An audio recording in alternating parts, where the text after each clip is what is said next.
Hey, what's going on, everybody? It's Wilhelm Scream, and welcome back to another day in Destiny 2 for some more Destiny 2 news and Witch Queen still Season of the Haunted Season 18 prep intel. And in this video, I'm going to be going over the top 5 glitches that I think everyone should know in preparation for next season. Now, these are going to be things that will help you farm out XP, the exotic gear that you want, skip over certain parts of dungeons, farm out spoils as a solo player, and get prisms, cores, and ascendant shards as easily as possible. Some of this might be recap for a lot of you, but there's going to be at least one thing new for everyone. If you enjoyed this video, please remember to like, comment, and subscribe to the YouTube channel, and turn on the bell, the post notifications that's right next to the big red subscribe button, so you never miss a future video on this channel. You can also follow me on Instagram or Twitter, and any of those things I just mentioned will enter you into any future giveaways on this YouTube channel, and we do one every 1,000 subscribers, so you never want to miss out. And if you stick around till the end of the video, I'll have a secret hashtag you can leave in the comments section to be entered into that giveaway a second time for this video. And remember, I do that on every video, so if you haven't done this on a previous piece of content on this channel, you can always go back, check out another video, and of course, do it again.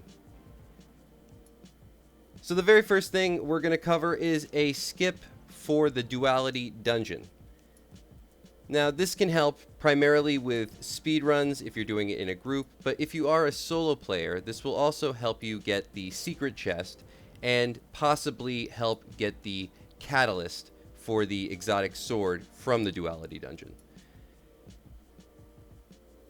It's a sort of an interesting trick to know. And like I said, you can get that first or second secret chest from the Duality dungeon by doing it.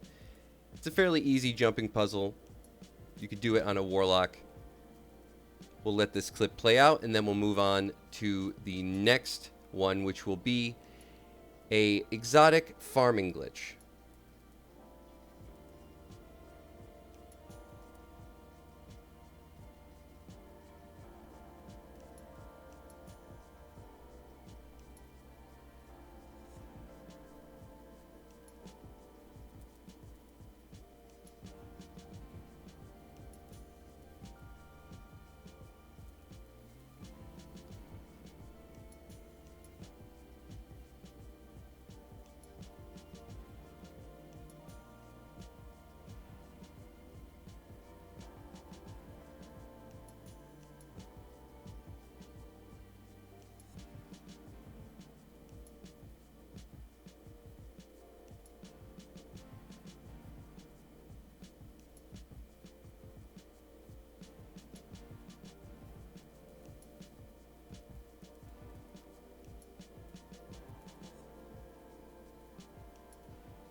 Now, an exotic farming glitch that you can do as a solo player that I actually think is probably the best one in the game is by having a simple inventory of engrams and making sure that it is full. So make sure that your inventory of engrams is completely full, and every single time you get an exotic from a legendary lost sector, and I would primarily farm this one, the Skydock 4, which is glitched and will give you the platinum score by only defeating the last champion and the boss. And if you do that while having a full inventory of engrams, all exotic engrams get sent to your postmaster. They will be engrams in your postmaster, not the actual loot. So if there is an easy lost sector to farm, but it's not giving you the type of gear that you want, just save those engrams till a day where it actually is, and then decrypt them from your postmaster, and you will get that day's exotic loot. So if it's boots on one day and it's an easy farm, and it's chest pieces that you're looking for, just wait until the legendary lost sector is giving chests and decrypt those engrams, and you'll get the loot that you want. Now, the next one is a solo spoils farm. Now, I'm sure if you've watched my channel for very long, you've definitely seen me talk about this at least once before. But it's something that always needs repeating, and there's always new players to the game. I'm sure there'll be a lot more with the onset of a new season. So if you're trying to get some of those exotics from the tower kiosk, most notably the Anarchy, which I think will be very good with Arc 3.0, so it might be one that you want to consider getting. You're going to need Spoils of Conquest, and some people, if you're a solo player primarily, just don't get a chance to farm out the raid all that much.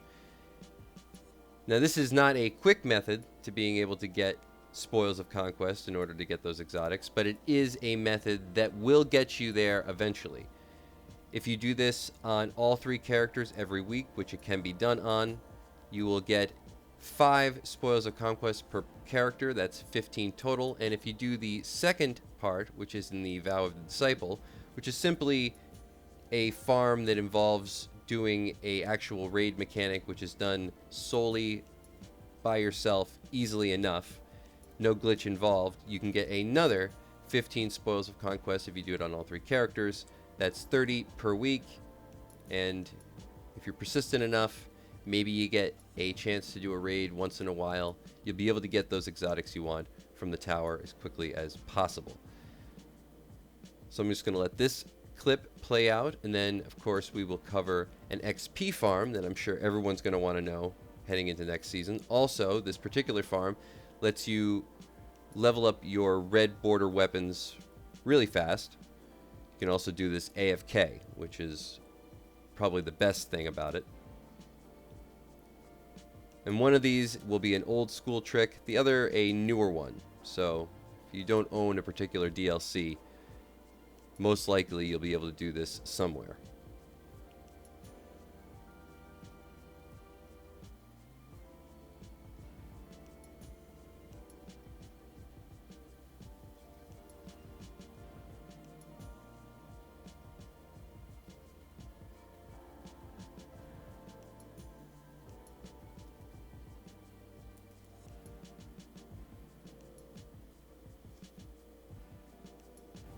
Now, if you're looking to farm out some XP, you might have seen me talk about this one before. This is in the Deep mission. Simply do the mission until the end when you have to scan the lectern, and then just stay in the zone and you will get Endless Thrall. This can also help you farm out red border weapons. XP is always something you want at the beginning of any season, so make sure to keep this one in mind. But if you don't own the Shadowkeep expansion, you can actually also do a AFK farm at the end of this last season's DLC. Simply go to the end of the last mission where you have to escape all the Cabal, and in this zone, I've only been able to do this on a Titan, keep that in mind, but you can also do the same sort of farm with the Cabal rather than with the Endless Thrall. And if you're trying to farm out things like enhancement cores, there's a couple of things you can do. One, if you have a lot of enhancement prisms, you can convert those into cores simply by going into your collections and buying a blue piece of gear. You'll see that the blue piece of gear actually comes with 5 energy attached. If you upgrade this to 8, you will use an enhancement prism, which is worth 3 cores. When you then delete that piece of gear, you will get 6 cores back. So it does cost you an enhancement prism, but it's a way of just converting one to the other if you have too many of one. You can only hold 50 enhancement prisms, so at a point you probably want to convert some of them into cores just so you can hold more. Another thing you can do simply to get a whole bunch of enhancement cores, like you see here, is to go to the moon. Now, this can be done regardless if you have the Shadowkeep DLC or not.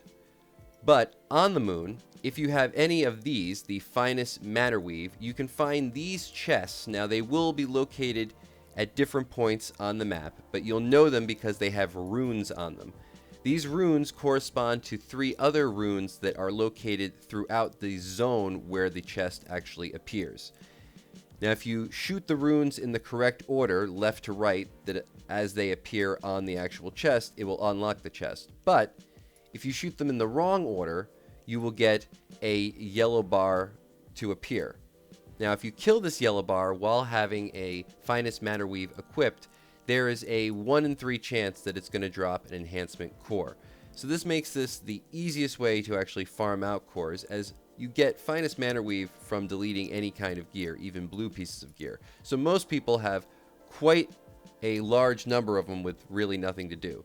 So between converting your enhancement prisms to cores or farming them out this way, it's a really good way to just stock up on all materials. And you can always parlay a lot of these materials, especially ones like cores, to higher level things like enhancement shards. So it basically gives you a free flow into enhancement shards if that's something you're looking for. Just stuff that most people don't know. Low level farming, but very efficient.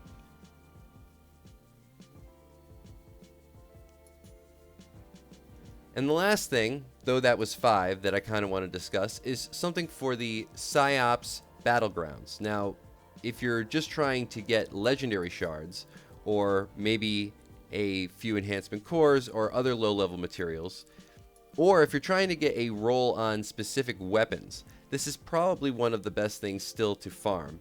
If you do the one in the Cosmodrome, at the end, you can actually loot the chest twice. All you have to do is loot it once and then run back to where you hit the load zone for the divide. Run back towards the chest slightly, and then you'll actually get teleported till the end, and you can actually loot the chest twice. Now, this was great a few seasons ago, but it's still good today, just again for low-level farming. But again, you can always use those low-level things to get up to higher-level things, so it's always good to know. And that's going to be it for all the information in today's video. Hopefully you found something in this video helpful. I know a lot of it might be recap for most of you, but there are always new players to the game. And some of this stuff you just don't do often. And I know that it's kind of been a little bit of a dry spell late in the season, so just stuff to think about doing in the preparation for next season. And hopefully next season brings a lot more excitement. For the secret hashtag, you can leave in the comments section of today's video to be entered into the next giveaway a second time for it. Leave a hashtag top 5 in the comment section down below. And as always, I am Wilhelm Scream, of course. We will see you in the next video. Good luck with your farming and preparation for Season 18.